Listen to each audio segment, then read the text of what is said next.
First to the whistle. Do we know what that means yet? His first show talking about the Lions today. Go Horse. First to whistle. I know everybody's on meeting. Here, what's that nickname you gave for me when you walked in? Buckhorn. No, Buckshot. Buckshot. That's your name today. And what you just say your name is? Beaver Monroe. Beaver Monroe. Terry Beaver. I just like giving out names. You do. We should pick a new name every week for this show. I don't know if you noticed, but you do get a. Oh, you talking about for the show? Yeah. Since we are on our fourth name now? Something like that. First to the whistle. First to the whistle, baby. Lions edition. It's great to have you back, Terry. Yes, thank you very We much. missed Good you to be last back. We had Justin, young Justin, a fine young That's what I heard. man sitting in for you. Right. We didn't get the stories that you usually tell, but man, I love me some. Well, Justin. here's what I want to know about Justin. Justin plays for Western Michigan's club team. Yes, hockey they- player. Right, and they were playing Michigan. So I was asking, well, who you rooting for? Because he loves Michigan. You think he's got his Western Michigan jersey on underneath? He has a 2023 Yes. national championship jersey with J.J. McCarthy Right. on. He was like, the we're back. playing Michigan. I really don't want to win this. Yeah. He's got a balance between fighting for his team and adding to the Bryce Underwood Heisman hoopla Okay. because he's such a stud. I think that Heisman hype, even with Michigan fans, should be dead by now. It should. It's all talk. And if you'll see, Terry, in our Woodward Sports group chat, a lot of the talk usually starts with those Spartan fans that happen to work here at the network. Mm-hmm. But I like when Wolverines and Spartans fight. it's good for the sport. It's good for me. It's good for the state. You get to play play Switzerland with your CMU, your Chippewas there in the middle. CMU, all we're Switzerland. doing is trying to get paid. Just get paid, baby. Get paid. Straight cash, homie. Mm-hmm. We may be talking a little bit of Randy Moss later in the show. Little teaser there. Right. Because there's a wide receiver matchup happening on the field today in Cincinnati at Paycor. And you actually brought up some good points today. I'm excited. This is those topics I love doing this show with you for because, like, I can hear about some of the greats of all time, what you saw out of your eyes. My name's Matt Broder. This is Terry Foster, the Detroit sports media legend. This is First to the Whistle. And I'm going to tell you about the great Lions wide receiver, Moose McGillicuddy. Moose McGillicuddy. Right. Was that the one? Did you make him up? Wait. You know what? I can't take credit for that.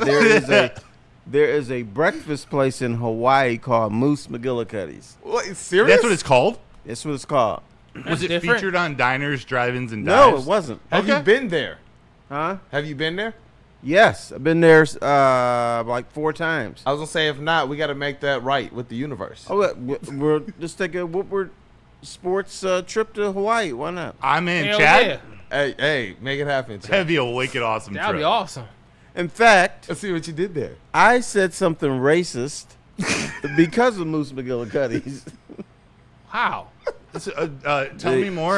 You can and mute all. my mic if you would Shots like. You all. No, can go it's- single shot. The wife was looking for a breakfast place. Okay. And so there's this place near our hotel, and it was a lineup every morning to get into this place. Yes. So she said, babe, we got to go here. Look at all these people here. And I said, I don't want to eat there. I said, 80% of the people are Japanese. Mm-hmm. They don't know shit about breakfast. I'm not going. And I said, we got to go to Moose McGillicuddy's. She said, Moose McGillicuddy's? I said, yeah, babe, let's go to there. So we didn't go to Moose's. You didn't? No, we went to the place where all the Japanese people were going there for breakfast. Oh, you went there. We went there. And so I go in, I'm like, whatever. And so I ordered. You get sushi? Breakfast sushi? No. It was bacon and eggs and Oh, cool. on a paper plate. It sucked. Is everything served on a paper plate in Hawaii? No, at this place it was. Yeah. Not at Moose McGillicuddy's. Do you know the type of patrons at Moose McGillicuddy's? Did you peek in and see? Yeah. If we're going to see how racist Americans. this goes. Yeah. Americans. Americans. We know about breakfast. Yeah. We know about breakfast. Do you know about s'mores? I don't like s'mores. You don't like s'mores? No. Well, I should probably. I like s'mores. There's a bunch of shit that people really love and I don't like. Do you like marshmallows? No. All right. Well, Wow. the Lions are wearing them today. There was a joke in there. I was thinking like chocolate sauce and graham cracker and the all white a marshmallow in uniforms? them. Yeah. I figured maybe, but no, they're going to Cincinnati wearing the all whites. Okay. I don't. You got me thinking about Hawaii now, and now I want to go there. I was gonna say it sounds nice. You should. Oh, you should go. Since you're having a baby, y'all should go and celebrate. Going on Hawaii. Don't take the baby though. Baby, that's a long flight for the baby. That's where the grandparents. That's first That's- babysitting task. They love For doing them. that. Oh, isn't Like- that where they had Meet the Fockers was in Hawaii? Oh You're yeah, in Detroit, transplants who made All their right. way on down to Shut up Hawaii. for a They minute. got to You meet the intrigued me grandbaby. with your He wide told you to receiver shut stuff. God damn. Well, yeah, damn, because God damn, Tim. What This is this is- your show or something? first to the whistle, Let's see how cool Lions edition. And he's on one this morning. Man. Yeah, I let's hope do the it. Lions Some are on bullshit one now, like that Peter. this morning. Be on the prowl like T. Foss. Lions are playing Let's do it. Tigers game 2, Let's go. but you're intrigued by the wide receiver matchup today. Yeah, it's a great one. Jamar Chase and Tee Higgins for the Bengals, and we got Amon-Ra St. Brown and Jameson Williams for the Lions. One of Yeah. the best battles between wide receiver duos. Two of the best in the NFL. It should be.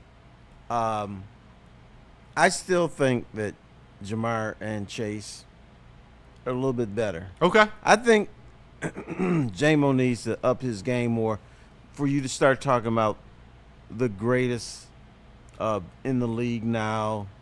In fact, I wouldn't put St. Brown and Jameis as the best Lions duo of all time. Really? Wait. Really? No way. So I had asked you the question. We were texting last night. It's like, hey, we got a great wide receiver duo matchup. Who are some of the best NFL duos that you've covered in your time? You're like, wait. St. Brown and J-Mo aren't even the best Lions duo? No. Who you got? Herman Moore and Brett Perriman. Okay. They both had a 100 catch plus seasons at the same time. That is impressive. Mm-hmm. I remember Perriman less. Herman Moore was one of the first wide receivers I grew up sort of aspiring to be. Like, his hands were insane. And I was a tall kid. He was a tall wide receiver. Oh, you wanted to be Herman Moore? Herman Moore. Okay. Yeah, it was him before Calvin. But I forgot Perriman had a 100-yard catch season in the same season as Herman. wow. What was it like watching those two? Like, are there? It obviously looks different than St. Brown and J-Mo, but how was the quarterback able to use those two to his advantage? Well, first of all, they were fun. Herman Moore, I don't think he was the fastest receiver in the league. No. In fact, and I don't know if this is, well, let me just say this. I don't know if this has been the case before, but Herman Moore was slower than his wife. I see. I don't know who his wife is. Is she an athlete? Is she? She ran track at Virginia. So this is like a David Blau scenario. Right. Just Herman's a wide receiver. Right. So he was fast, but not fast as his wife. Yeah.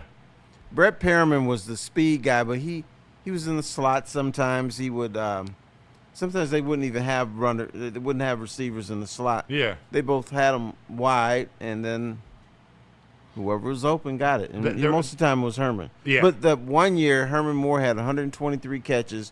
Brett Perriman got overshadowed with 106 catches.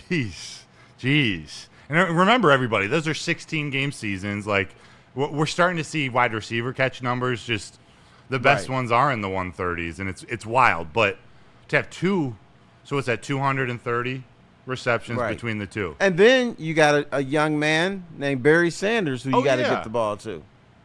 So you keep telling me this. Like, how were those Lions teams? How didn't they win anything? Like, You know what? did you tell me, T? How did the Lions not win with Brett Perriman, Herman Moore, Lomas Brown, Hall of Fame left tackle, Yes, sir. and Barry Sanders. Now, I have been talking to former Lion players, and finally, they said the clunker may have been Wayne Thuntz. That Wayne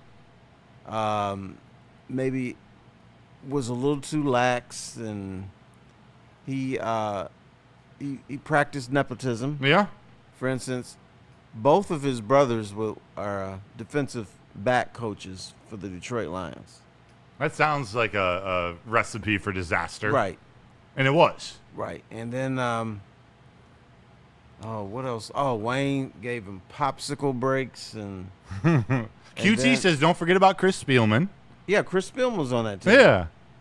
Clem Vincent says, those years are all because coaches were putting 9 people in the box to stop Barry. So QBs No, were it's just true. peppering the receivers. It's true, but you had 2 receivers catching 100 balls. Yeah. Hey, this Lions team, they got 2 running backs, and people try to load the box. I tell you what else messed them up. You get into the red zone, right? You take Barry Sanders out the game. Or don't give him the ball. Yeah. And I understand, yeah, Barry was always trying to hit the home run, and he might lose 3 or 4 yards on a carry or whatever, but, dude, he had 99 career touchdowns. Yeah, and while he's small, his quads were not small. His legs were not small, and he was very hard to bring down at first Barry contact. was not small. No. Barry was just short. He was short. You ever been to the Redwood Forest? No, but Taylor Swift has seen a redwood tree. Okay. Have you ever seen a redwood tree? Not They're- that one. No. But they're massive. Oh, yeah, they're huge. And they're red. They're really red. Those are Barry's legs. I swear. No, there's a whole Tree What- trunk. Barry Tree Trunk Sanders. So That's his name. Any of you fans out Barry. yourself, or have girls in your lives, women in your lives that are Taylor Swift fans? You know what? I don't get Taylor Swift. Me neither. No, I don't. Me neither. I don't get so her. I don't get it. why she's that big. I She- don't like her songs. She's not that cute. She's not But- that thick. She's no DJ Reader. I talked to some. No. I don't have to have a big ass woman because I did not marry a big ass woman. Okay. But I talked to some people and they say, "Oh, she speaks to me," and you wouldn't get it anyway because you're It's a cult. Whatever. It's a like her music or not. It's a cult. She came up, as like a 15-year-old songwriter, singer. She Yeah. just catapulted in popularity. okay. But all her songs like this, yeah. Ooh. But now she's all that more relevant because she's engaged to Travis Kelce. That was the talk last year. And I made this joke because this new album, she came out with a new album. One of the songs is apparently pretty raunchy.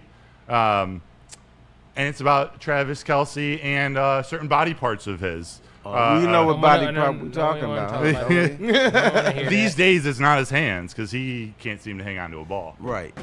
But he didn't drop the rock with her. That's why the Lions are going to beat Kansas City. They will. Kansas City, when they were rolling, even when their wide receiver group declined, Travis Kelce would always get that first down, always make that catch, Yeah. no matter what. You couldn't stop him. Now, he stops himself. It seems weird. Like you're seeing a guy sort of cross over into senile territory. He'll probably still turn it on in the playoffs if they make it. Can Can I ask you a personal question? Of course you can, Terry. Why are you talking about the not Kansas City, but Cincinnati wide receivers when they don't have a quarterback? Well, that's the thing. That right now, it's why this game feels so weird because it's coming to town as Jamar Chase and Tee Higgins, and even throw Chase Brown into the mix. They got no one to throw him the ball, and they got no offensive line to get a run game going. Right. This is what I don't know if you want to compare it to the Lions. What makes the Lions so special? There are so many different directions that you can go with that offense. Even with J-Mo, you could have freaking Teddy Bridgewater brought up off the streets, former high school coach, and he can facilitate a J-Mo touchdown. Right now, Jamar Chase, Tee Higgins, and Chase Brown aren't doing anything. It's because they don't have a quarterback and they don't have an offensive line. Right. That's why football is the ultimate team sport. It is. But here's another issue, fellas. Remember how tough this Lions schedule was at the beginning of the year? Talk It to don't me. seem so tough anymore, does Not it? really. It was a It whooping looks foot so pep- different. Right. Did you have this Bengals game in Cincinnati before the season circled as either a loss or a all right, Joe Burrow and like No, I had it as a close win. okay. Like, oh, shit, this is going down to the wire. We don't know who's going to win until the last 5 minutes, but the Lions are going to win this game. And what do you feel about this game now? Mollywop. I think the Lions have to show style points today. They can't beat them 24-20 or some bullshit like that. They got to smack them. Give them the belt. 38 points at least. This is 'Cause one you always pick them to score 38 or 30 points. They need to score 30 today. I'm debating if there's going to be a 4 in front of that number today. Like all week, Ooh. I've been trying to talk myself into this being a close game. I've been trying to talk myself into, well, they're due. Chase and Higgins are due. People. Belt to ass. People listening to us, I want you to. Broder just lied to us. I hate when you lie to us. Terry. No, It's he's like, belt. oh, I'm thinking of about 40. He's going to put a 50 burger up there. He's going to say the Lions are going to win 50 something or 17 or something. The Bengals are so bad. Bro, Tell us you're not lying. I'm not lying. Broder's just had a smile All on right, his face the let's entire wait until the time. He's prediction. not Watch worried this dude. at all. The only reason he's not going to pick the Lions to score 50 points because I called his ass out. Damn. No, because Kyle Allen's only going to be handing the ball off in the fourth quarter. Yeah, I mean. Yeah, when they have 50 points. And they have like 41. 50 is on the docket today. It's a possibility. They're scoring a Belt lot to of ass. points. I don't think they're giving up a lot of points. They might. I think they're going to pick off the ball more than one time. Find an area, find a matchup that doesn't favor the Lions. And if there is one that might not, it's the not the secondary, the cornerback position specifically against these wide receivers, but they don't have a quarterback. Here, the only advantage Cincinnati has is their stadium. And it Is it might, an advantage? It might be all Lions fans. Tell me this: if you're a Cincinnati Bengals season ticket holder, how quickly are you giving up your ticket? And how cheap are you selling it for? $10. Yeah, you don't want to be in that stadium today. Give me $10, and I tell you what, and then get me a Cincinnati Coney or whatever those things are called. Yeah, Cincinnati chili, Skyline right. chili. Skyline Oh, chili. man. Give me a Skyline chili, you got- $10. You can have my ticket. But Just make sure how you're far close away to is a the next restroom. rest area if I get Yeah, the yeah. Skyline? What he said. No. The Skyline chili dogs don't make you use the bathroom like they the straight. Detroit Coney dogs. Well, maybe not the dogs, but the chili. If you're just going there for chili, Detroit chili is going to make you go to the bathroom more than the Cincinnati How did Facts. that just turn? Worth it. Because Cincinnati Obesity chili control. is like Facts. cinnamon and water. it's Ours has got chunky meat. It's got a little spice. It's got a little grease. And Hey, blow your dude, a ass little up. unknown. Ridiculous. Yeah. You know, A little chef's special touch. AK-47 when you take it in shit. Oh, man. You know what? I agree with you guys, though. Bring This it. should be an absolute, as the legend called it, mollywop. And I was sitting here the whole time. I was like, you know what? I feel like Broder's going to say it. And I can see the Bengals, if you're going to have a game plan, it's not going to be attack Hutch. It's not even going to be let's go after Jack Campbell. It's going to be where is TA on the field? Where are their cornerbacks? Because that's the weakness that I see. And then this is the only other thing. Themselves. They cannot shoot themselves in the foot. No turnovers, and the defense has to be stout. We saw them now 3 weeks in a row, and we gave this defensive line a lot of credit. They have to continue that, because if they don't get the pressure that they have been, then how much easier does it make, whoever's behind or under center for the Bengals? So, to me, I do believe this is going to be a bloodbath, but maybe about a 20-point victory, but it could get weird if the cornerback play is not up to par. I think the University of Cincinnati has a better shot against the Lions than the Bengals.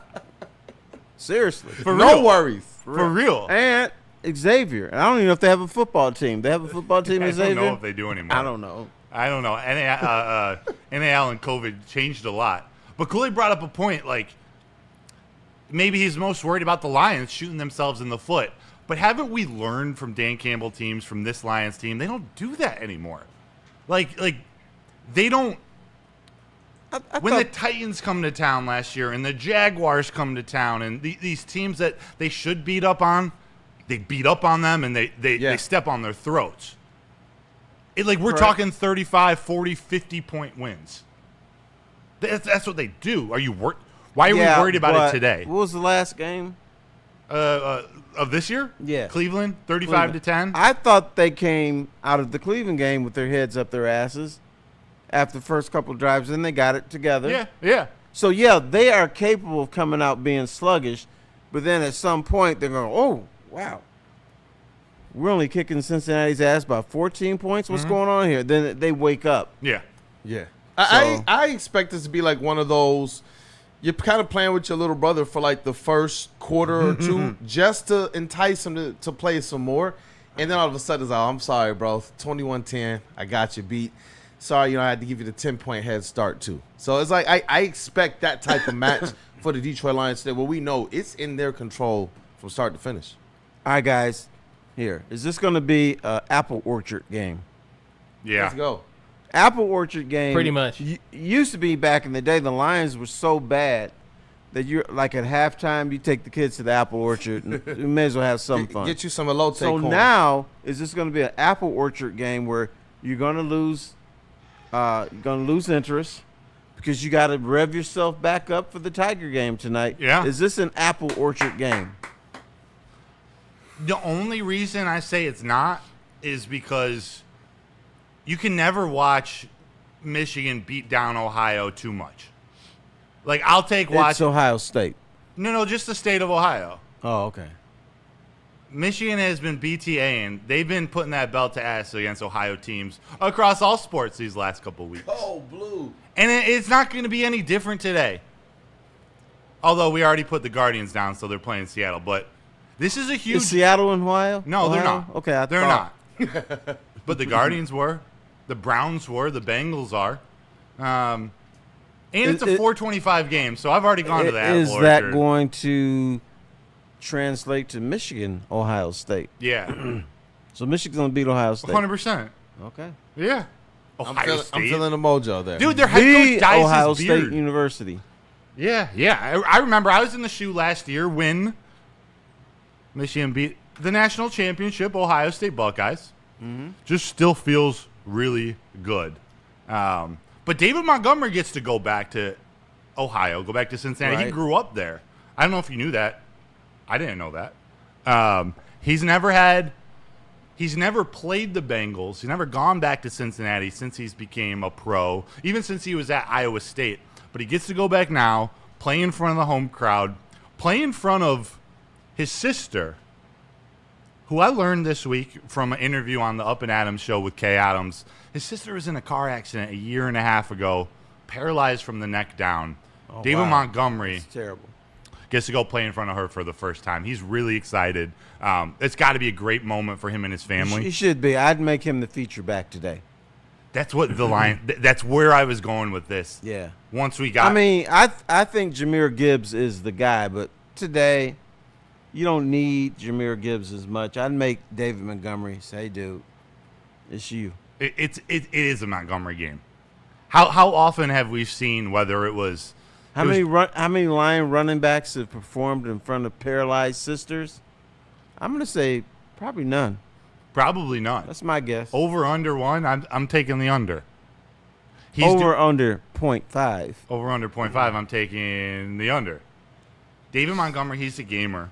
There are few things that you need to motivate him, but you know he's going to be running hard. And you look back over the years to this Dan Campbell coach team when Josh Reynolds needs a couple catches for a big contract bonus at the end of the season, when the Rams come to town and that team needs to rally around Jared Goff. Like, this team steps up for their guys when specific games mean more to them. And this is one for David Montgomery, who, if you remember, Terry, came from Chicago, and his very first press conference is talking about whatever this team needs to do to win, I'll do it. I will carry water for Jared Goff if that's the best thing I can. This is the ultimate team player. His teammates love him. He's going to get more carries than usual, and his teammates are going to be playing harder than usual for him. Right. And that's the team. Plus, David Montgomery, I mean, we call him a motherfucker. He is. That's just when he's running between the tackles. But outside of that, he seems to be a good dude. He's a really good dude. He's a little bit nerdy, kind of funny, a little bit goofy. Yeah. But then he's got that serious side. Yeah. Yeah. So I don't know how you can be goofy and serious, but he pulls it off. He does. I think he's his personality's coming out more on podcasts and on media things, but he's a business guy. He's one who doesn't forget where he came from, doesn't forget the opportunity he has, and you could hear how he talks about his relationship with Jahmyr Gibbs. There's competition, but there's no anger or resentment towards the other one. The competition is to bring the best out of the other one. They love each other. They're truly brothers. But you're right. It looks his more like goofiness. father and son. He is. Ja's a young lad. But they got their father, Tashard Choice, leading that room. They've had Scotty Montgomery over the last 2 years. There was never going to be a problem in that running back room with how they're doing things. And you know why? I think it's the nature of the position. You can't get mad at a guy who is getting some carries at your expense because you don't want to carry the ball in the NFL 35 times. It's a good point. You got to split it up. That's to prolong your career, and it's the best thing for the team. Yes. Do you know how hard that is, though, to accept, even if it's right? And even these guys, I'm sure, believe it and buy into it. In the moment, these athletes, you want the ball, you want the rock, you want to show that you are the best and that the team, that you're the best move the coach could make for the team. If you're a pitcher in baseball, we're going to see Tarek Skubal tonight. We would love to see him go 120 pitches every single game. You know, I don't care about the number of pitches. I want to see him go into the 8th inning. Fine, go into the 8th inning. Or at least the 7th. At least the 7th. But Hinch and Skubal deep down knows, too, what's better for his career long-term and this team well, to be determined if it's better for this team long-term. But I got one word to say. It's playoffs. It's a different All that story. stuff doesn't count. It's playoffs. You go as long as you can, as hard as you can. Yeah. Playoffs. Right. But earlier in the season, there were moments where he or David Montgomery were probably the best option at that moment, but their coach had to make a decision to pull it back, looking at the bigger picture. Was it the playoffs? For the No, Tigers. it wasn't. For the Lions, no. So it doesn't count. Fair. But for this one game, you know, with his paralyzed sister there going home and stuff, you can give him the rock. Yeah. I'm going to say he'll carry it 21 times today. Okay. That's good. That's a significant increase. Correct. Yes. I've got, and I'm not a big sports bettor, but I placed a bet yesterday. David Montgomery, 60-plus yards and 2 touchdowns. He's getting in that end zone twice. Okay. It just feels like that. It feels like they're going to make an effort to get that. Terry, Gibbs and Montgomery have scored 13 games where they both produced a touchdown from scrimmage. What's the Lions' record when each of them score a touchdown? I would say it's 13 games. 13 games where they've 12-1. Yeah. Wrong. It's 13-0. Oh, shoot. They're 13-0 when they both score a touchdown, passing or catching. Shortchanged him. But Shame on me. How crazy is this, though? They're second all-time in NFL history with 13 games and with both running backs have produced a touchdown from scrimmage. Third is Mike Allstott and Warwick Dunn with 12. That's from 97 to 2001. Warwick Dunn. You know what I liked about him? What? Seriously. He looked like a penguin Warwick Dunn, look at his face. It was like a penguin. Had that little sharp nose, but he could run. He was a pretty boy. Allstott was that bruiser. Mm-hmm. That was a pretty intimidating twosome. Right. They were third. Gibbs and Montgomery are second.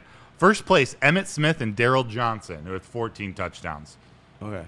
From 1990 to 1999, 9 years. Montgomery and Gibbs are breaking historical records 2.5 years into playing together. This is fun. It is fun, and that's why I get into this argument with my brother-in-law, Big Ralph. Yes, Big Ralph. Big Ralph thinks the Lions' opportunity to win the Super Bowl is closed. Okay. The window of opportunity. I said, dude, Ralph. it can't be. Big Ralph, look, most of these dudes are 24 and 25 years old. They are not, even though they're great players, they are not what they're going to be in 2 or 3 years. Yeah. We don't know what Philadelphia's going to be in 2 years. We don't know what Green Bay's going to be in 2 years. We don't know what San Francisco or the Rams are going to be in 2 years, because the Rams are going to have to get a new quarterback. You have to get a new quarterback. Packers are going to have to get a new quarterback. There's a lot. Stop it. What do you got against Jordan Love, man? Everything. Everything. Why is he crowned the next one? Because young. Because of Brett Favre and Aaron Rodgers. Right. You assume, well, people are assuming, well, that's what Green Bay does, so Jordan Love is going to be good. But you know what? The show must end at some point. I think Jordan Love is going to go down as a solid quarterback. Yeah. Solid, fresh, crisp, Yeah. but no Hall of Fame. Credits are rolling. Malik Willis in that number 1 spot on the depth chart. No, this isn't a Jordan Love. Why do you always bring up Malik Willis? He makes me itch when I hear his name. Well, he's the backup quarterback for the Packers now, and he played decent last year when Love was hurt, which he'll be hurt at some point this year.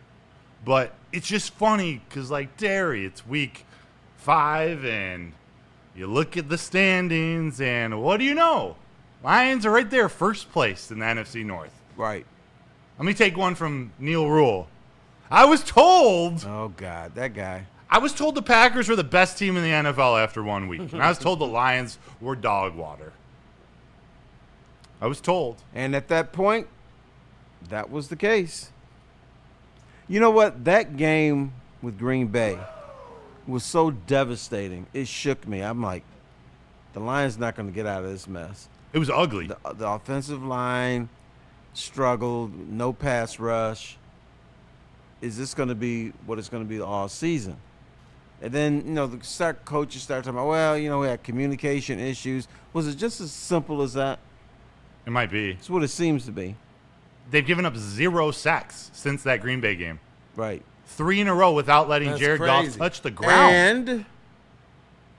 And should I scold the fan base and the media? Did Brad Holmes put us back at the kids' table for Thanksgiving? He did. Why do you say that? All I heard was Brad Holmes had to get another edge rusher. He had to draft one. He had to retain Zadarius Smith.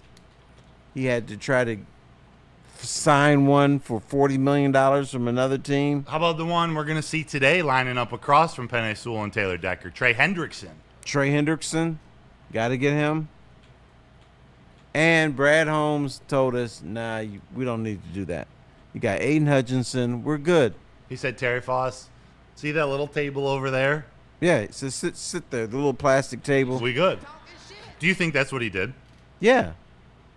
Because do you know what team leads the league in sacks? The Detroit We're Goods. The Detroit Riverboat Gambling Lions. They do. And so, once again, why do we keep questioning this man? Why do we keep saying, oh, God, why did you draft Jahmyr Gibbs? Why did you draft Jack Campbell? Why'd you sign David Montgomery, trade DeAndre Swift, and then draft Jahmyr Gibbs? Right. But we the all right saw the Swift demise and doing Hard Knocks. It's like, dude, we love you as a running back, but you're not tough enough. You don't grind enough. you're not a Detroit Lion. It is a perfect example of this team.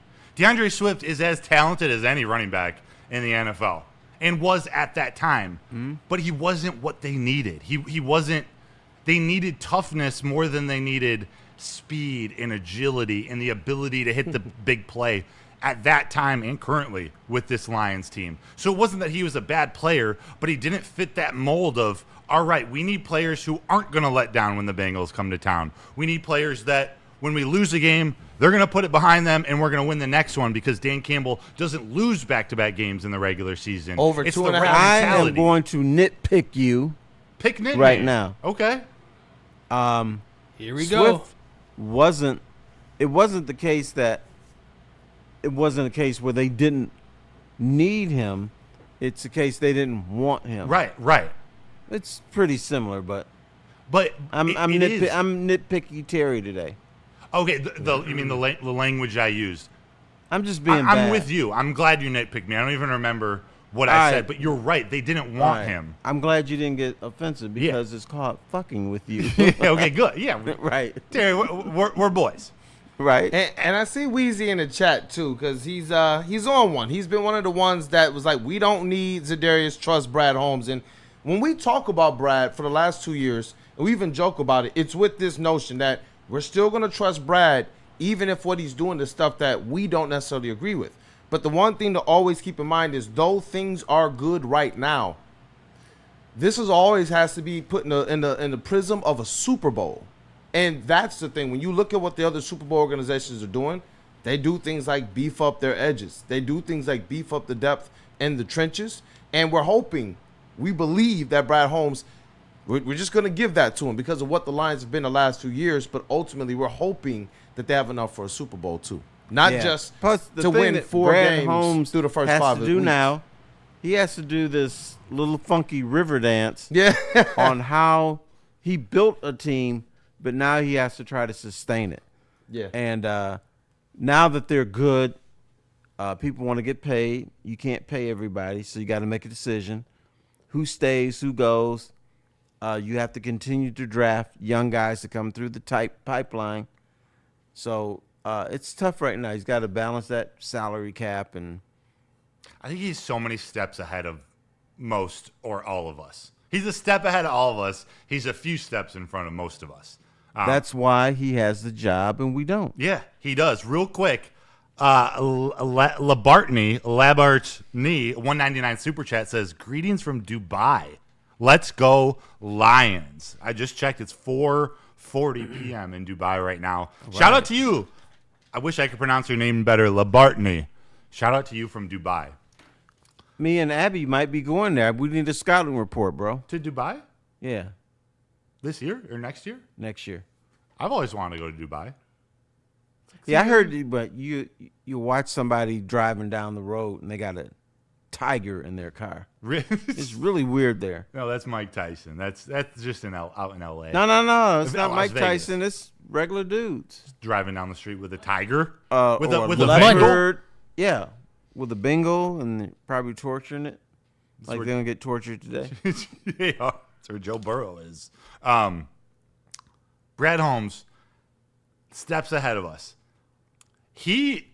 And we talked about this briefly with young Justin last week, but I think Brad Holmes' strategy, it was right in front of us all along. He decided, and they didn't even think about it, but they promote Kelvin Shepard to DC. Mm-hmm. Kelvin Shepard was a linebacker, was the linebackers coach, and has a feel for that position better than any other part of the defense. You see how they're getting these sacks? And last week it was a little bit more of the defensive line, but we're seeing so much more usage out of Derek Barnes, out of Nowaski, out of Jack Campbell and Anzalone when Malcolm comes back healthy. The replacement for that edge opposite Aiden, once Marcus Davenport got hurt, was the linebackers. Right. And at some point, didn't most of us say that these guys can't play? All of them. Nowaski can't play. Derek Barnes, get rid of his ass. Mm-hmm. We said get rid of his ass, and Kelvin Shepard says, I need that player. Right. That was his request. You get me any president, it's Derek Barnes. We were confused why they were paying him over Anzalone. We're seeing it now, and Barnes is playing great and getting better each game. He stepped in right where he left off before he got hurt. Jack Campbell. I was never impressed with him, but now I am. Dude can play. They were trying to make him too much into something he's not, into an all-you-can-do linebacker, a versatile linebacker. At Purdue, he rushed the quarterback. Take away some of those extra linebacker responsibility. Let him use his athleticism and go get the quarterback. You see the development in him. Was it 2 years ago? Remember when they played Dallas Cowboys? Was it the Taylor Decker game or the Dan Skipper game? It had to be. It was either that one or the one before. But Derek Barnes comes in rushing Dak Prescott, who's standing in the end zone. And he goes for one of Dak Prescott's fakes. He misses Prescott with the arm tackle. Prescott throws it to CeeDee Lamb for, was that like a 98-yard touchdown or a 60-yard completion, whatever it was. You see him against Baltimore and against Cleveland. He's not jumping up at the quarterback. He's going, I think it was against Lamar. He wanted to jump. He kept his feet on the ground, and he went and made the tackle. He made the sack or prevented Lamar from breaking it loose. Right, and there's an underrated theme you bring it up, and that's the coaching. These guys are crazy. Insane. But they're getting their message through their players. So Derek Barnes didn't jump the second time. Yeah. And he's a better player. You know who I like now? Jack Campbell. Jack Campbell. Yes. Why? This is. I think he's played better the last 3 weeks. I see what the hype is about, but I just wasn't into him. I'm like, wait, why you guys keep talking about this dude? So what if he makes a tackle 11 yards down the field? But these last 3 games, I've seen why you guys like him. So I'm in the Jack Campbell camp slightly. To your defense, and Kool-Aid was on Jack before I was. To your defense, there was something missing. There was a lot of good, but what I've seen in the last couple of weeks is the intensity. And the team matched that intensity and rally around it. Reminded me a lot of Alex Anzalone last year and the year before, where in the first quarter, usually the first drive where the Lions are on defense, it's Anzalone making some bat out of hell tackle at the sideline, getting up, pumping the crowd up, and then then we're off. That's Jack this year. Well, that's cute, but the Lions are giving up touchdowns on all of those opening drives that you talk about. They got a lot to improve on, which is the exciting part. Both the offense and the defense. And I'll remind you, the offense, number 1 scoring offense in the NFL right now. They all got things to improve on. This is week 5. Remember, new coordinators, pretty new offensive line. Like this team's not just gonna plateau here. Like this is still going how Dan Campbell does it. And you know what I do like though? One of the things here is they didn't bring in, Kelvin Shepherd to just be a figurehead or just, he's familiar with things. You can tell that his wrinkle is on this squad. Some of the players that he wanted, he told Brad, I need Derek Barnes on this squad. And then he instantly put him in a little bit better position to succeed. And that's what I wanted to see. We saw Kelvin Shepherd's imprint a little bit more towards the back end of the season and into the playoffs, where they had to manufacture pressure from all the 3 different levels. And now you're seeing that even more with the linebackers being able to be that much more dynamic, and Brian Branch all over the field, and he's putting people like Derek Barnes in their best spot to succeed. Now, I keep feeling like this. I don't know how heralded or unheralded this guy is around the NFL, but I really do believe, in addition to Alim McNeill, Kelvin Shepherd cannot wait to have his guy back in Malcolm Rodriguez. I really do. So they do got some reinforcements to those trenches on the way. As I continue to think about it, and they got dogs. It's not like just depth, but they got some dogs coming back. But I do believe that Kelvin Shepherd, I think that there's some things he's doing that's making Jack Campbell look a little bit even better than he did last year. And I think that his trajectory is going to be something that is far better than what Alex Anzalone was. I want to warn you guys about something. You know what's going to happen now? Kelvin Shepherd will be a hot name. Oh. He will get a head coaching job. That's the way it works. Randall Smalls said it in the chat, $5 super chat. I'm afraid we're going to lose Mr. Shepherd after this season. Oh, it's not. But he says get used to it. It may not be after this season. He may stick around a couple seasons, but you're going to lose him at some point. If you don't lose him, that means you're not very good. Right. that you've regressed? And there's nothing about that man that doesn't scream future head coach. That man, Scotty Montgomery, Deshae Townsend. I mean, even all the coordinators. What's up, Kool-Aid? No, just briefly. Adam Schefter put out that Taylor Decker is downgraded to doubtful for today's game. That's big. That's kind of big. He's not one I big. want. For his shoulder. It's not big. It's the Cincinnati Bengals. All right. It's not nothing though. You know, get like us fired Trey up, Hendrickson is good, and if there's anything the team's trash, they got a couple guys on that defensive line. It's the Bengals. Yeah, I know. But what's behind Taylor Decker? Are we going to see Gio Manu today? Well, you're not going to see Dan Skipper because they got rid of his ass. Goodness. Who is there? It's Manu.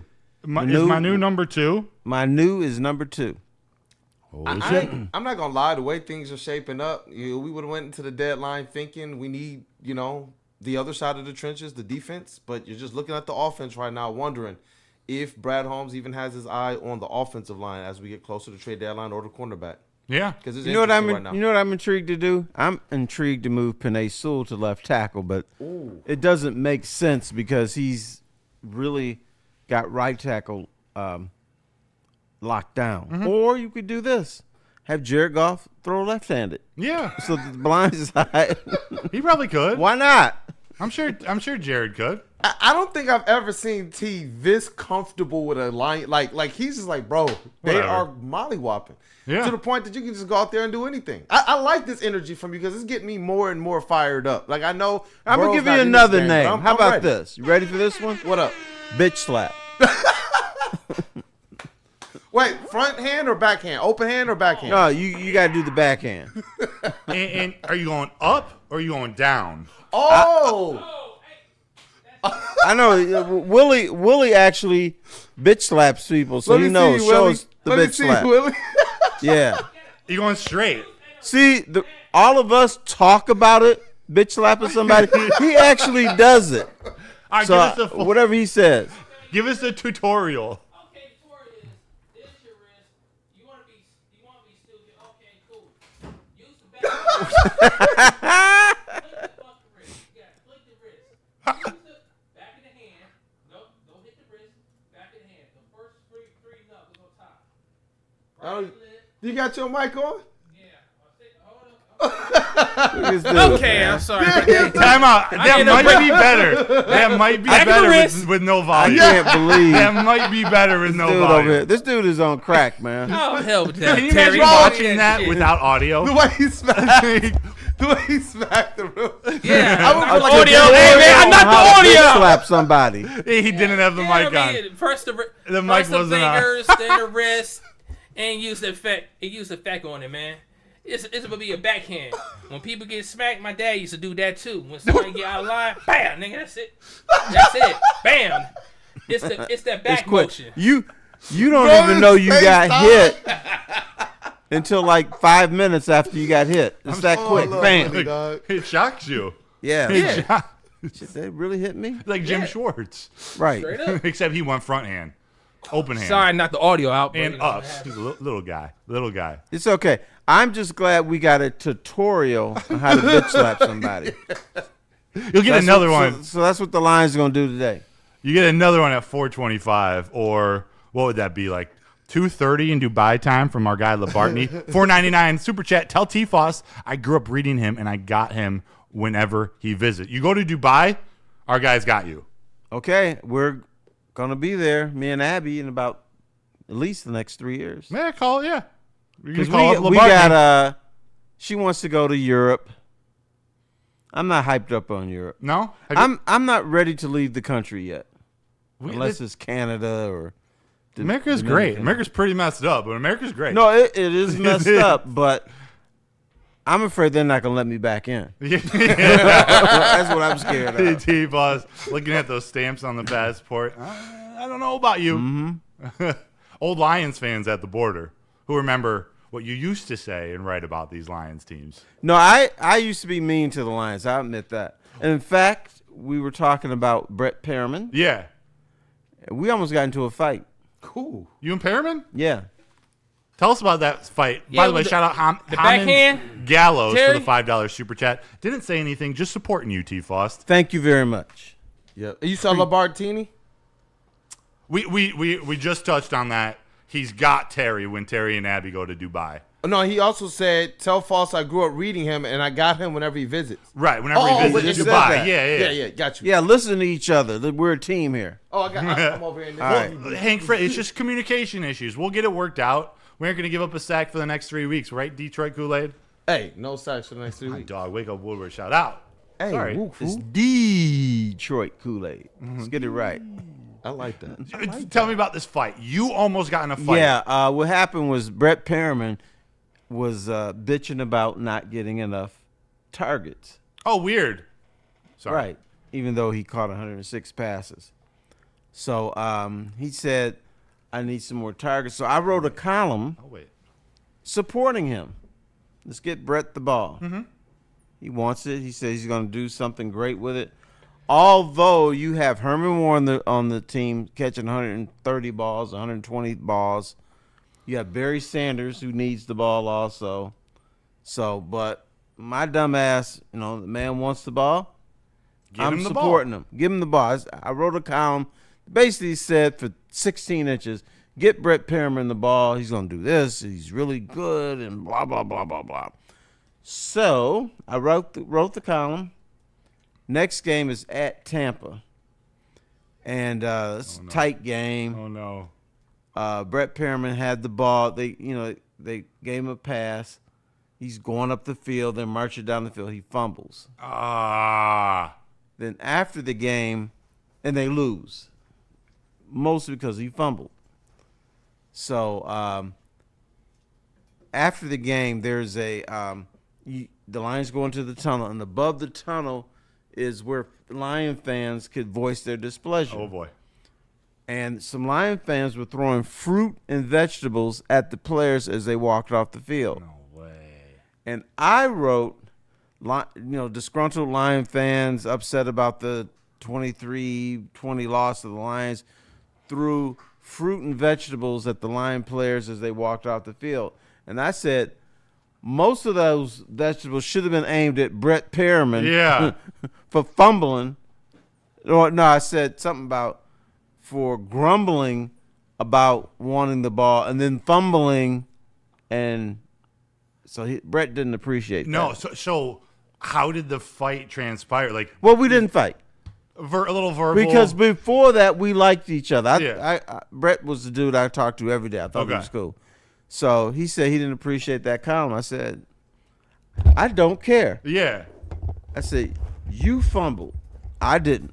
If you want me to write the column supporting you, getting you the ball, you got to be okay with if you make a Right. mistake, I'm going to write So about then that he too. said, I'm going to bring my boys up to Miami to kick your ass. And I said, bring them up.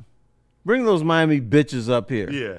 Because, and I'ma get my boys and from this was, Detroit. I was trying to be bad. I wouldn't have been able to pull this off. So I'll Right, get right. my Detroit boys to kick their asses and send their asses back on American Airlines with black eyes and shit. Yes, sir. So we were just going at each other. Yes, sir. So I said, bring them up. Let me know what day they're going to be here so I can get my Detroit Yeah. boys.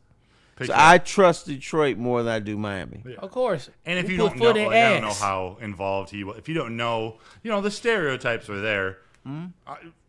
You think you're tough coming up for Miami. Right. Fuck Miami. Fuck Miami. Right. Yeah, pretty So much. There you then- go, man. There you go, man. Say your shit, man. So then, Also Ohio. so we grumbled F at them too. we grumbled at each other for a day or two, Yeah. and you then guys are good. after that, he just said, "Come on over here." I said, "What?" He said, "We good." We I good. Said, All right.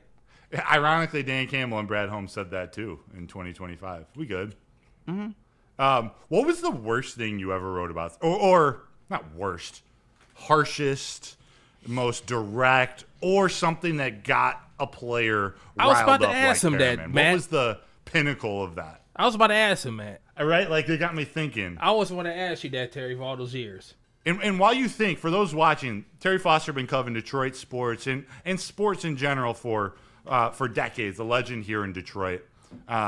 So you got Detroit athletes and athletes that come to Detroit to play. You had to have a couple run-ins. Yeah, there's another. I wrote a series of columns about how the offensive line sucked. What about It was awful. And so one day I go into the locker room, and I see my column sig up by the offensive lineman. Real quick, what era is this? Like the 90s? This is the with 90s, Lomas right. and So when they were good. Okay. Or as good as they could be. But so then you said the O-line sucked. Right. They posted it. They put my column sig up by the offensive lineman, and they put a clown nose on my nose. I thought it was funny, though.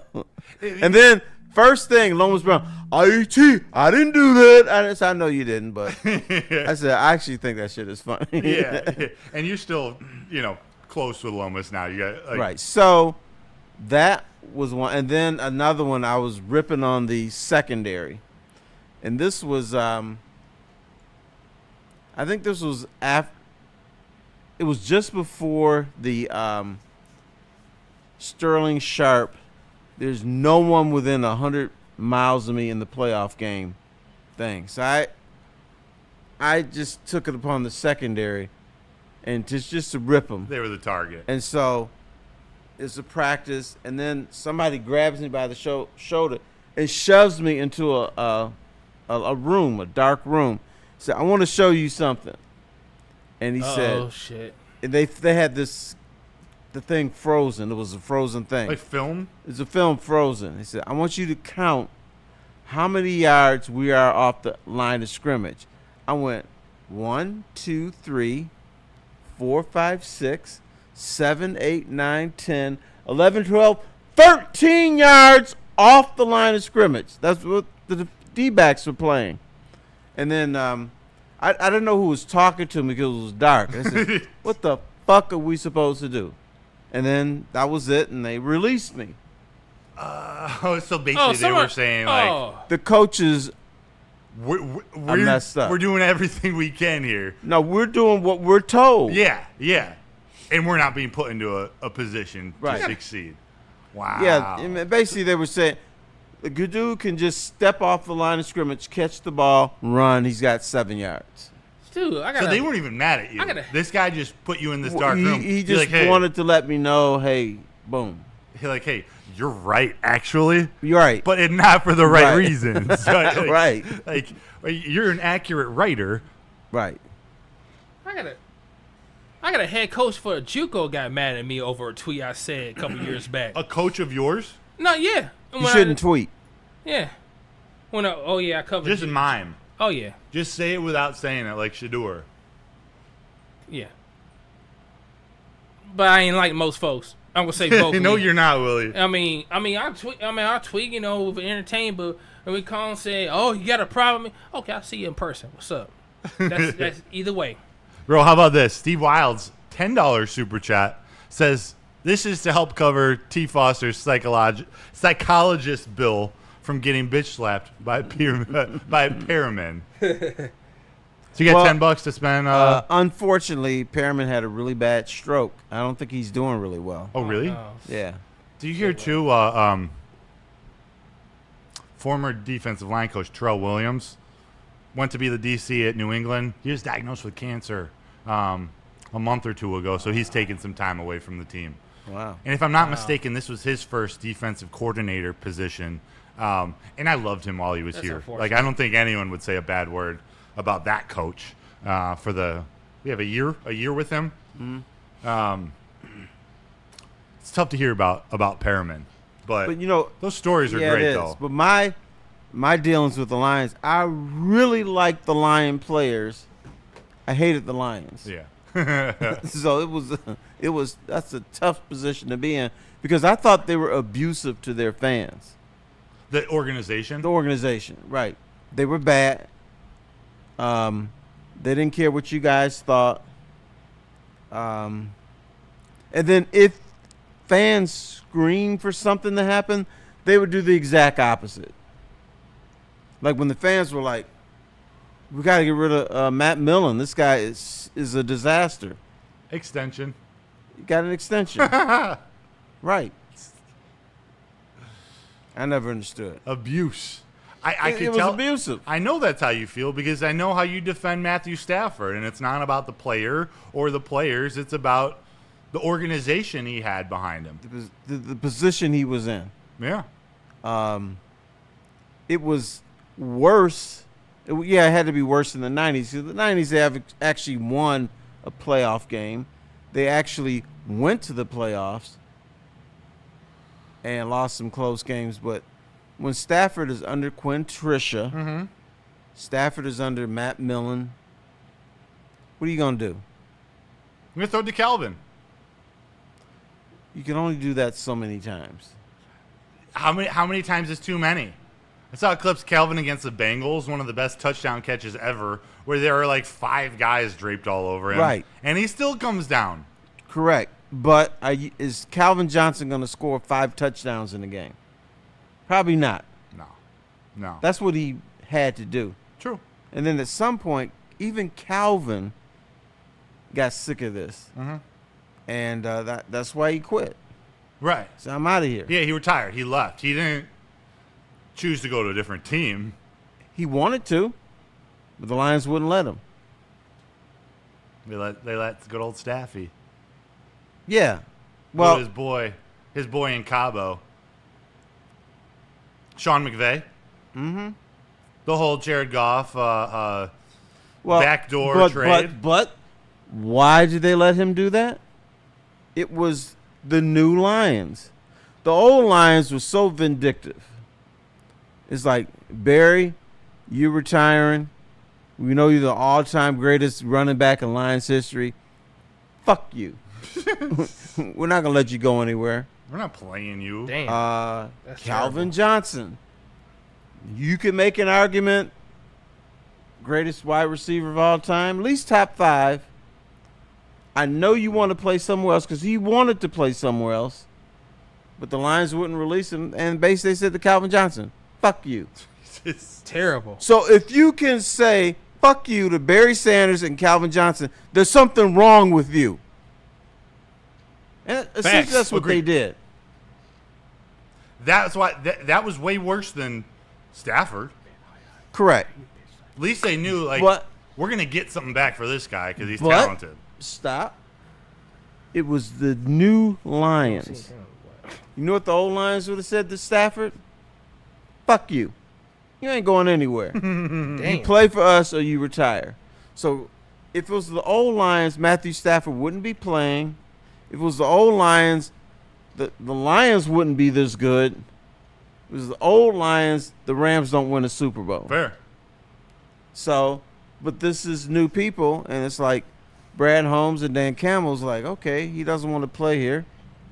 Should we say, fuck you? Or, how about this? Let's make our team better. Yes. And that's what they did. Bam. Bam.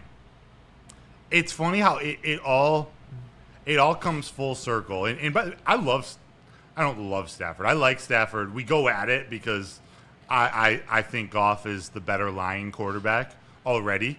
Why? Because he's had more success as a quarterback. He's had more success with less. And that Cute. sounds crazy, but he has done it with less. False. Not He false. is better because he has a better organization and a better team around him. And at this point in his tenure with the Lions, Jared Goff has done this. These are great players. They're all within 4 years of entering the league.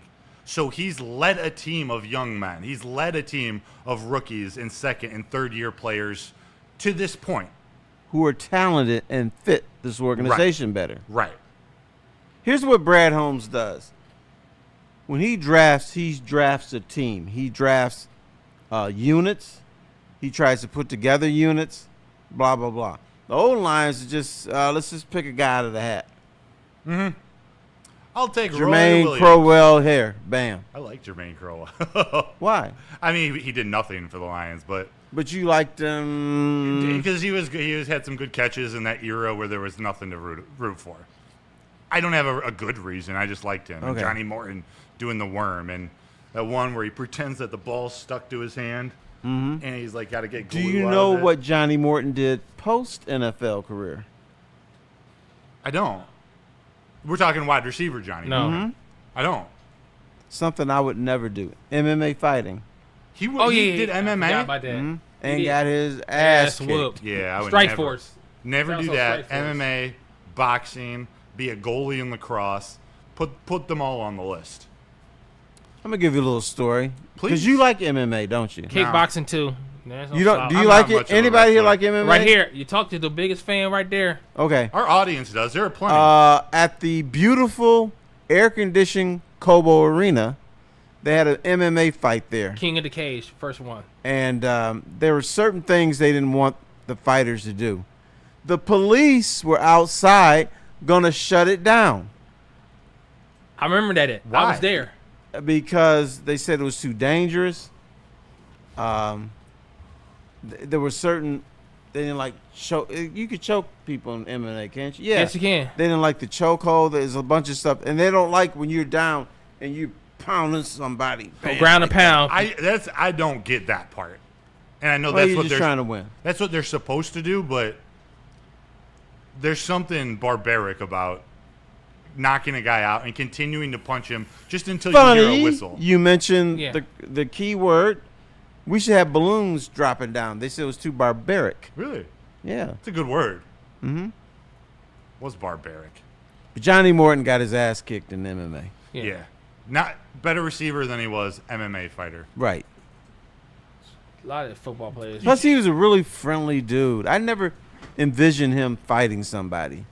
It was Johnny Morton and say, "Hey, what's up, everybody? I'm Johnny Morton. I'm happy because I'm making $4 million a year. Right. I have nothing to bitch about." You picture like a Ed Romanowski, Romanowski, or a Spielman, an Urlacher, Pac-Man Jones. Spielman was a pacer. He would pace the locker room. He'd be pissed off about something. Yeah. The best thing to ever come out of Ohio. Chris Spielman. And, well, Taylor Decker is going to be out today, likely. He's doubtful. Taylor Decker is doubtful. Tyleik Williams, real quick. You talked about Brad Holmes drafting a team. Right. There were this is all coming together because we all wanted an edge rusher, and he went defensive lineman. He went defensive tackle. And then all of a sudden, the linebackers are playing well. Weird that a good defensive tackle eats up blockers so that linebackers have bigger holes to run through. A weird second-round drafted a guard, an interior offensive lineman, not an edge rusher. One bad week against the Packers, and this offensive line looks to have the makings of the best in the NFL again. We'll see as the season Well, progresses. maybe top 5. Right. Long term, if these pieces work out, they find a long-term center. Damn. Ratledge looks so good already. That's what Brad Holmes does. That's what Dan Campbell needs. Tyleik Williams, DJ Reader, who they plucked from the Bengals because the Bengals don't want to pay anybody good other than their quarterback and wide receivers. They plucked DJ Reader, and that player, and Tyleik, and Alim McNeill is coming back soon. What they do, it allows that defense, Hutch, linebackers, and secondary to be so much more versatile, be so much more aggressive because of those guys. No, they're not trying to get a sack. They're trying to make the life of everyone else around them easier. You know, we've always talked about attack the quarterback, and that's what people around the league tell me what you have to do. But what Brad Holmes was saying in the way that he set things up is we don't want people shoving the ball down our throat and just running up and down the field like we are not even like there. they want to do to other teams. Right. Yeah, we don't want to be out physical. So we want to get a big butt brother, put him in the middle, get him ready, put him next to McNeill, who has a big butt also. So we're going to get the butt brothers out there. Yeah. Run the football on that. Yeah, try. I dare you. Mike G says, Uncle Terry, which is better for the Lions, a productive bubble butt player or a player with the white boy wiggle? Bubble butt. Bubble butt. Give me bubble butt. Hey, T, you like big butts and you cannot lie, huh? No. I cannot. Thank you, Terry. Let's go. Yeah. Got us Clem nervous for a Vincent, second. Ratledge might end up being our long-term center. Very true. A lot depends on this year's draft class and picks in the 30s. Very true. I like Ratledge Me too. a lot. Me too. He's smart. He's athletic. He's a mauler. But it's an ass game. Not a bad game, but a game for the big asses. Yeah. I don't know why that's so controversial. It's not sexy. But here's why. Here's why. Because you get these analyses. Or here's what you need to do. You need to get an athletic defensive tackle and a guy that can move to his left and move to his right, has stands up to people and blah blah blah. Man, fuck all that shit. All you got to do is say, hey, you need a brother with a big ass. Hey, shout out to Big Keezy in the chat. He said, hey, chill, my girl is in the room. I just responded. Yeah. John F. and Lord laugh out loud, butt brothers. Pause. No, but it's simple. It is simple. Pause, man. Here's football. I'm gonna give you football in 30 seconds. Don't turn the ball over. Oh, it's not. Yeah, get a white boy with a blonde ponytail playing linebacker or something. Mm-hmm. And some big ass brothers in the middle. Yeah. That's all you need. That's it. That's it. You'll win. And Goff's got a little white boy wiggle to him these days also. And a little bit. No. He's got it. He's got it the last couple of weeks. Yeah. I didn't see it before. He's evaded some of that pressure. I'm a big fan. What it is, Terry, you look at a game like today, and you want looking at the Bengals, Jamar Chase, Tee Higgins, and Chase Brown. Weapons, skill players, they call it. But what does it still come down to? It comes down to the big asses. Right. Can you protect? Can the Bengals' offensive line generate any type of a run game? Because without a run game, then Kelvin Shepard can scheme up a defense to almost take Jamar Chase and Tee Higgins out. So if you don't get the run game started, which starts with the big guys with the big butts in the middle on offense, you're not going to be able to throw to those guys because you can't run with Chase Brown. And on the flip side, if you're the Lions, if your big asses stop that run, then Kelvin Shepard, you can do whatever you want with the secondary, which needs maybe a little bit of help this week with DJ Reed out for an extended period of time. And then the white boy wiggle becomes the frosting on top. Right. You don't really need it, but if you got it, that means you're going to just roll. Yes. In a game like this. That white boy wiggle might be coming as with Taylor Decker likely being out of the game. Trey Hendrickson may be coming from Jared Goff's blind side today. Mm-hmm. So he's got to be ready for it. And then you know what else? Here's the other factor. If the big butts are not putting pressure on the quarterback, if the big butts are not stopping the run that you want, you send the white guy with the ponytail on a blitz, you crack up their quarterback, and they'll be on their third string quarterback. Exactly. Football is so damn simple. So I would love to see someone on ESPN that says, well, guys, what do you think of today's game? Well, Kansas City has black guys with big butts. And it's not the white boy wiggle, but it's the mixed boy wiggle with Patrick Mahomes. Yeah. They should win. Right. You start. Mixed boy wiggle? Jesus Christ. It's simple. And but we try to complicate things. You know that's what Cincinnati is going to try to do to the Lions today. Jake Browning, the Cincinnati offense, they need Chase Brown. They need that run game to get going like Ralph Macchio needs his cousin Vinny. Like it's not Thanksgiving, but fortunately for the Lions, unfortunately for the Bengals, it's not Thanksgiving, but the Lions don't mind a little run stuffing today. No, that's what but they do if best. Cincinnati is serious about trying to win this game, they're going to have to run their wide receivers. They're going to have to see if that works. I think it could be a 40-plus. It may get into the 50s. Well, I knew you were going to get there. No. I knew you were going to get there.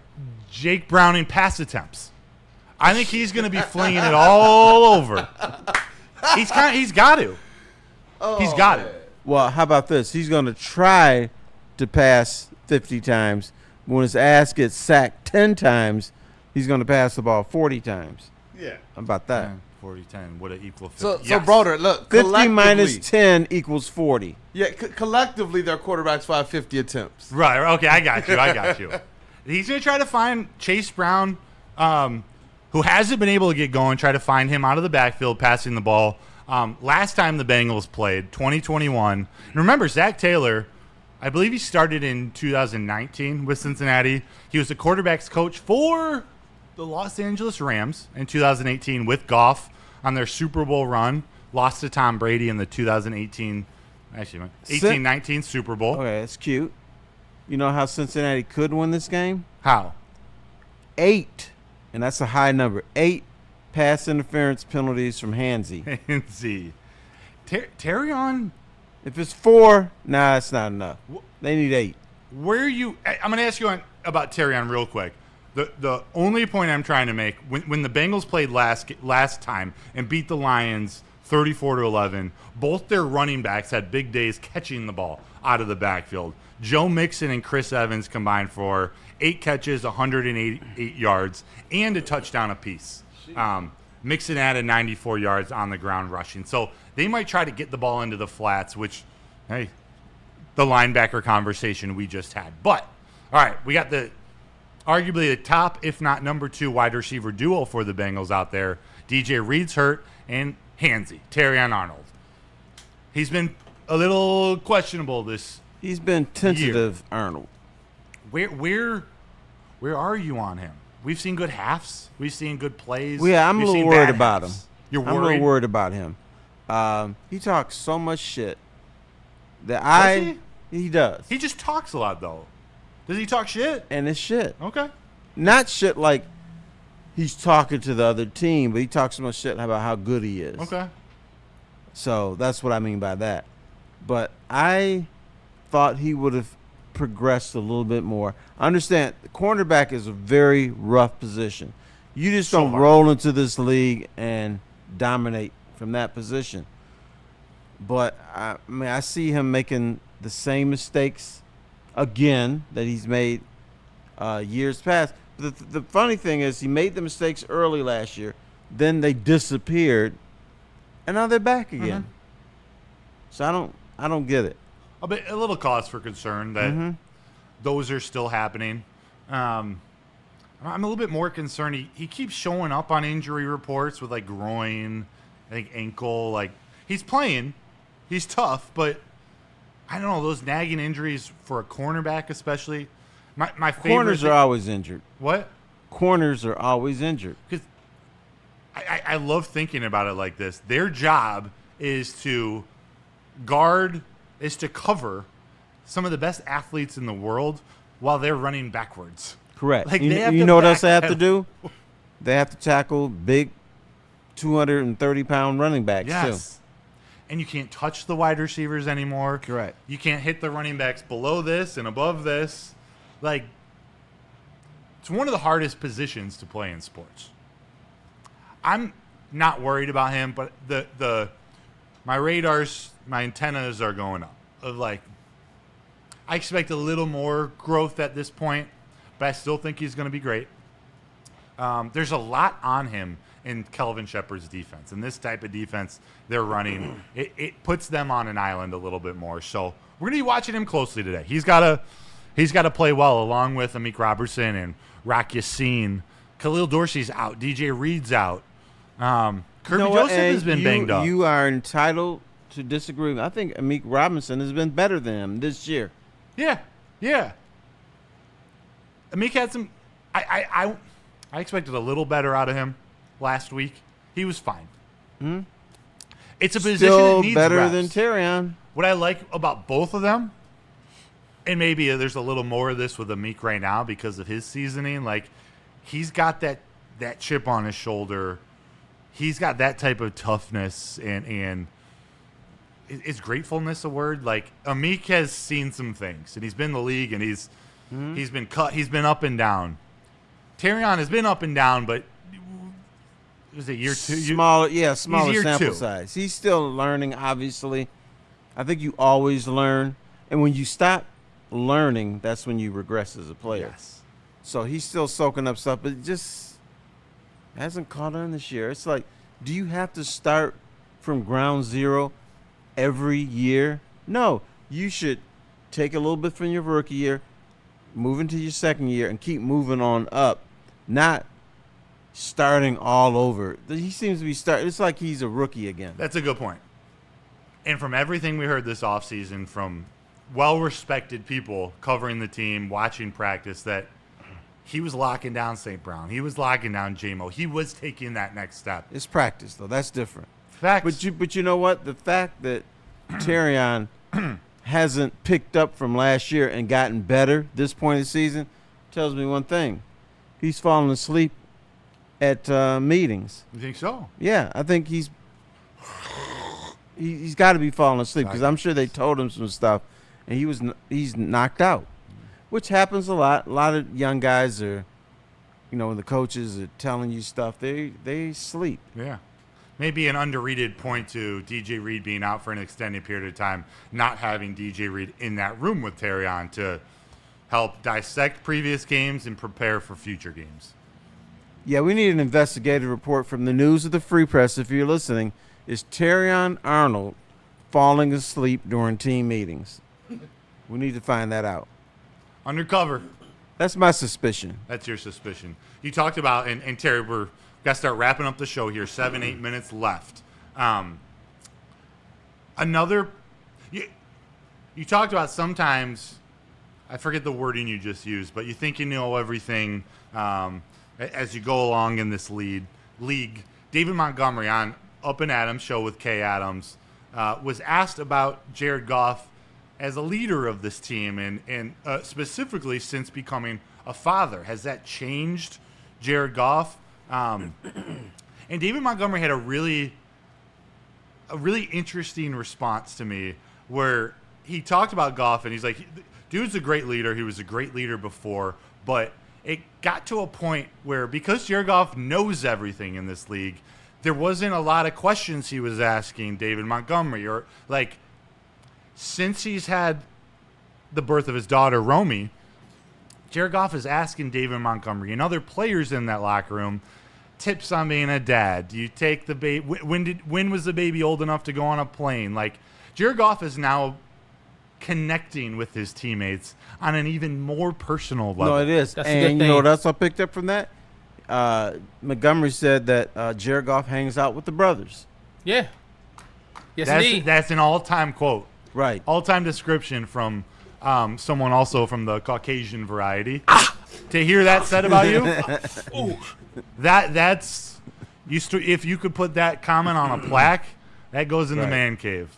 Because I'm putting that in a lot of security times deposit our box. Caucasian friends You're don't my feel Jared Goff. comfortable in mostly black settings. Maybe comfortable, I don't think is the right word. I felt comfortable in plenty of settings where I'm the only Vanillatron involved. But you're not used to it.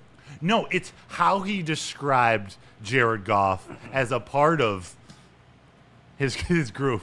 That's my Broder right there, man. Yeah. Like, see, I get it. I get it. Like, that's my guy. And the way he said it, You too, know he what? was like, I'm going to admit this. It's tough for white people to hang out with black people. Here's why. You want them to hang out with you and absorb your culture, but you don't want them talking about, hey, what's up, motherfucker? Hey, how you doing, baby? What up? You don't want that.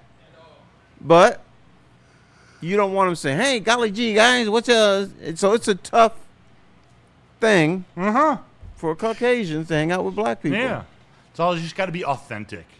Like, I feel like whatever group you're hanging out with, you got to be authentic. And David Montgomery, how he described him, like, that team, there's no race differences. There's no age in this. Jared Goff is their guy. They're going to battle with him. And he's going to lead them to a Super Bowl. Yeah, there's no doubt they believe in him. But there's still one thing I am not hearing. I've not heard about the Jared Goff and J-Mo hanging out together, throwing balls, all that kind of stuff. I'm waiting for that. yeah, where's your double date at, like, the Coney Islands at 1 a.m. in the morning? You got Amon-Ra playing 2K with people like Jared Goff and Jameson Williams. They need to become best friends. No, I don't want them eating Coney Islands together. I want Jared Goff passing Coney Islands to J-Mo. Oh, I see. That's what I want. That's why he's a legend. Hey, Kristen, it's 1 a.m. You just pushed this baby out. I know it's my turn to change the diaper, but J-Mo and I are going to Allen Park. We got to get 100 throws in. No, you can't do that because Mama will get really mad. She might break Jared Goff's arm, and then he's not going to be playing. No. Yeah, we don't women want get that. a little funny about that. We when don't you abandon want that. them and the children. Do you buy into that? I mean, that's how David Montgomery talks about Goff. What he said about Goff becoming a father.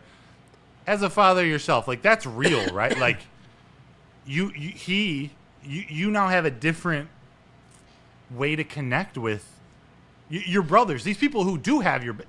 It's not like they didn't have his back before, but now Jared Goff is getting personal with Montgomery, getting personal with someone in the linebacker room or on the defensive line.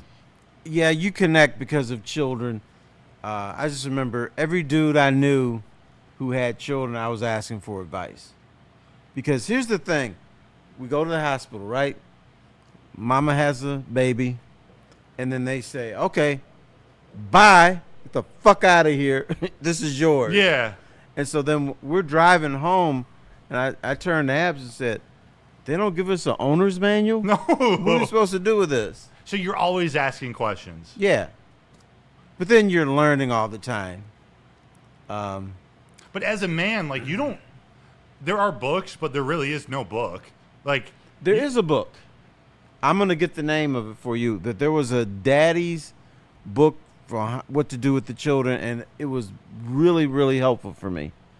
But see, they don't have Babies R Us anymore, so I don't know where you No. can get this book. I'm going to find the book. I'll give it to you, but it really helped. Now, you as a dad, can Surprise. you still fuck around and have fun? Yeah. Yes. Hell yeah. But not between 10 p.m. and 6 a.m. Yep. You got to be there for her then. I used to do the 2 a.m. feeding for Celine and Brandon. And there's stuff they tell you not to do. Ignore it. Yeah. Babies are very, very durable. I even dropped my babies down the stairs. And they're fine. They're fine. They're resilient. Right. Dan Campbell would draft your babies. He would. Yeah. Surprise. So, Just yeah, you guys- Jared Goff is probably getting closer to teammates who have children. I get it. It's a fascinating topic for me.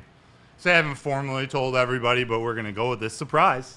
Oh, They- did I mess it up? Oh no. I to me, you can't tell anybody like in any secret. If you're gonna tell somebody something, you can't ask them to lie to people or to keep it from others to an extended point. But Baby Broder is on the way. All right. Do you Fire know? it up! Do you know when my son is due? Super Bowl Sunday, baby, February 8th. Let's go. This is a big season for me, for the Lions. I got good vibes going through my veins. For man. you? What do you I don't mean, need to tell bro? them Wait, happy. wait, no. I'm You excited. know if Mama is actually having the baby Super Bowl Sunday, you can't watch the game. Right, well, we'll get it set up in the hospital room or Okay, something. all right. I know more important is the baby. Yeah, no, I mean, this is a big time for me. You know, I'm becoming Uncle Kool-Aid now, so, Hey. you know. Kool-Aid. I love my guy, brother. Shout out to all you in the chat. Steve Rouse, congrats, Bridget. Oh, And that's he's my number guy, one in the Steve. chat today. How crazy is that? Super Bowl Sunday. Can I ask a favor? Of course. The baby. When you name the baby, don't name it after a weather system. No. Don't name Doppler. it after a direction. Yeah. Southeast, Southeast, north, northwest. northern, Yeah. or what else is How about there? just a regular old name? Yeah. Like Dan A Butch. Campbell. No. Broder, Don't do that. Name him something tough. Brad Holmes. What about Lions related? Would you name him Lions related? No. Never. Never. If it Yeah, was a don't- girl, don't- it was yeah. he named Sheila for sure. Amon-Ra Broder doesn't work. Or it would be Amon-Ra St. Broder. Yeah, when I told my brothers and sister-in-law that was the first name they came up with, Amon-Ra St. Broder. So, That works, but I wouldn't do it. it does kind of flow off the tongue. I don't know if my girl would be cool with that, but Do you speak German? A little bit, Okay. not fluently, but first question I ever asked to St. Brown was in German. The little I remembered from my Do time. you look at living you there. like, He was like, you speak German? I was like, shit, I don't even know how to respond to that. Like, I played ball there for a year and I learned a little bit. you don't know how to say yes in German? I do. I can order a beer. I can say what's up if he gets. I can order a beer. That's all you need to know. My teammates, that is all you need to know. My teammates wanted to practice their English with me for my entire time there, so they told me all the dirty German words and would laugh at me and whatnot. It was great. All our pregame meetings, they were in German, and I had no idea what was going on. I They'd only just go, "Here's the know. ball, I Broder." only know one phrase in German. Ich liebe dich. And what's that mean? I love you. Oh, Or Ich liebe dich, Sophia, is I love you. It's either so much or I love you a lot. a lot. Abby. Something like that. Abby. I love you, Abby. That's all I know. I love it. Well, T-Foss, I'm getting a lot of congrats in the chat. Stick Radio. Jewish guy choosing a German name? Bold. Oh my God. I'm half. I'm like an Arnold Palmer. This is a great show. Yeah, We I got had it. fun. We got to do predictions real quick. You got to give me a score. Okay. Mollywop today. Guaranteed. Lions 42. Cincinnati, we'll give them 17. 4. He had a 4 in 17. front. There's a 4. 42-17 from T-Foss. Kool-Aid? Let's go 34-13. 34-13. 34-13. One That's a cute touchdown, score. a couple field goals. 42-17, 34-14. Willie B, make sure your mic's on.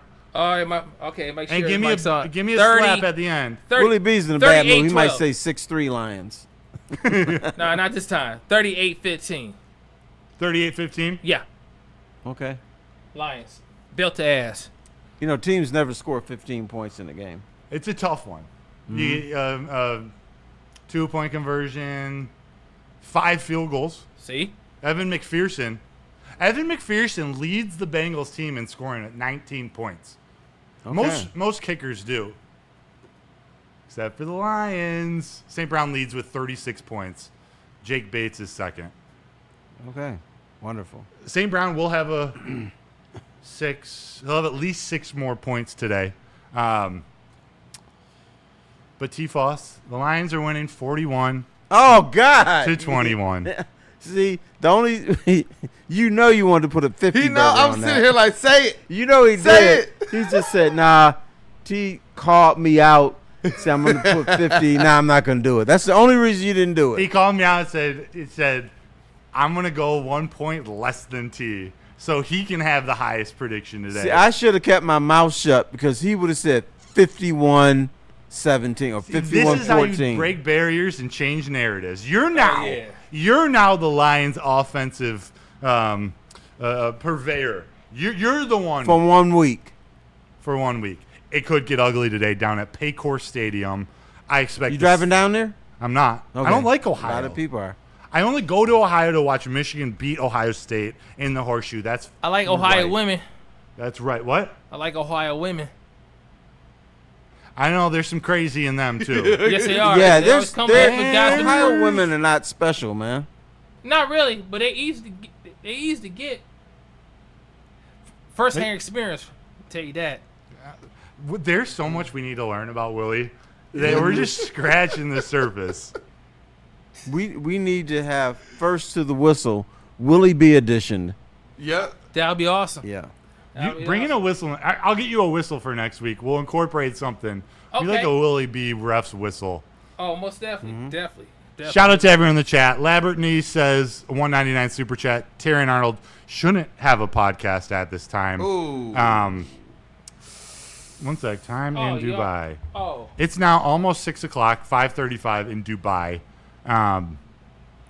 I previously would have, been with him. St. Brown's fine on a podcast. Like, there's a way to do it both and get your shit done.